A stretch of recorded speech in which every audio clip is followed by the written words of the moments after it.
Hi friends, group 4 2026க்கான ஒரு சின்ன starting தான். ஃபஸ்ட்டு திருக்குறள்லேருந்து பார்க்கலாம். அதோட பேசிக்ஸை ஃபஸ்ட்டு பார்த்துடலாம். திருக்குறள் எழுதியவர் திருவள்ளுவர். இவர் 2000 ஆண்டுகளுக்கு முற்பட்டவர். அறம், பொருள், இன்பம் என்னும் 3 பிரிவுகளை கொண்டது திருக்குறள்.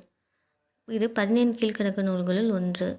133 அதிகாரங்களை கொண்டது. அதிகாரத்திற்கு 10 பாக்கள் வீதம் 1330 குறட்பாக்கள் இதில் உள்ளன. இதோட பாவகை குறள் வெண்பா என்னும் பாவகையால் ஆனது. திருக்குறளின் சிறப்புகளை கூறும் நூல் திருவள்ளுவ மாலை. இதில் புலவர்கள் பலர் பாடிய பாடல்களின் தொகுப்பு தான் திருவள்ளுவ மாலை. அறம், பொருள், இன்பம் 3 பிரிவுகளில் என்னென்ன அதிகாரங்கள் இருக்குன்னா